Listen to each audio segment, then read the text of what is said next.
آگے بارگاہ رسالت مآب صلی اللہ علیہ وسلم میں ہدیہ نعت کے لیے حافظ محمد عتیق صاحب تشریف لائیں اور آقا کے حضور اپنی نعت پیش کریں۔ محترم حافظ محمد عتیق صاحب تمامی حضرات محبت سے درود پاک پڑھ کے تھوڑی زبان خاموش نہ رہے، کسی کے لیے نہ صحیح کم از کم اپنے لیے درود پاک پڑھ لیں، کیونکہ آپ صلی اللہ علیہ وسلم نے کیا فرمایا کہ روز قیامت میرے قریب سب سے زیادہ میرا وہ امتی ہوگا جو دنیا میں محبت کے ساتھ میرے پر درود پاک پڑھنے والا ہوگا۔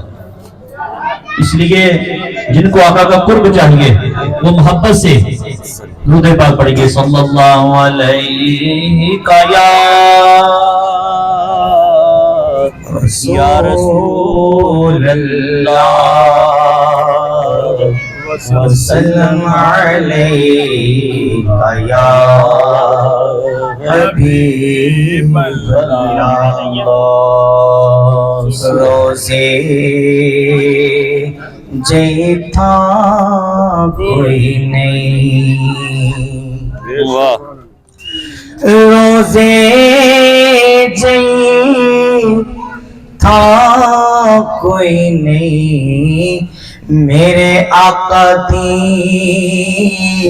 ماں ورگی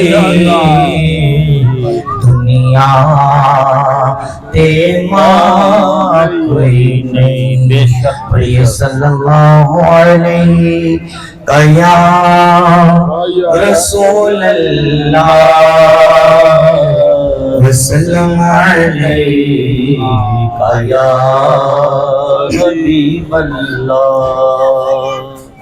اللہم صلی علی سیدنا ومولانا محمد، اللہم صلی علی سیدنا ومولانا محمد وعلى آلہ وصحبہ وبارک وسلم۔ اللہم صلی علی سیدنا ومولانا محمد صلی اللہ علیہ وسلم۔ زلف سرکار سے جب چہرہ نکلتا ہوگا، زلف سرکار سے جب چہرہ نکلتا ہوگا، پھر بھلا کیسے کوئی چاند کو تکتا ہوگا، پھر بھلا کیسے کوئی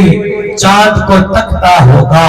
اے حلیمہ یہ بتا تو نے تو دیکھا ہوگا، اے حلیمہ یہ بتا تو نے تو دیکھا ہوگا، کیسے محبوب میرا تجھ سے لپٹتا ہوگا، کیسے محبوب میرا تجھ سے لپٹتا ہوگا۔ اور کتنی خوش بخت ہے طیبہ کی وہ گلیاں یارو، کتنی خوش بخت ہے طیبہ کی وہ گلیاں یارو، جن میں محبوب میرا بن ٹھن کے نکلتا ہوگا۔ پھر بلا ایسے کوئی چاند کو تکتا ہوگا، زلف سرکار سے جب چہرہ نکلتا ہوگا، پھر بلا کیسے کوئی چاند کو تکتا ہوگا۔ اور پینتر پاک دی گل وچ پا مالا، پینتر پاک دی گل وچ پا مالا، مالا مال نہ ہوئے تے مینو پھڑ لیں، خاک خاکیا نجف دی چوم جا کے سچا لال نہ ہوئے تے مینو پھڑ لیں۔ بن جا علی دا اج غلام ناصر، بن جا علی دا اج غلام ناصر، اوتھے نال نہ ہوئے تے مینو پھڑ لیں۔ بن جا علی دا اج غلام ناصر، اوتھے نال نہ ہوئے تے مینو پھڑ لیں۔ واہ واہ سبحان اللہ، کیا بات ہے جی، ماشاءاللہ۔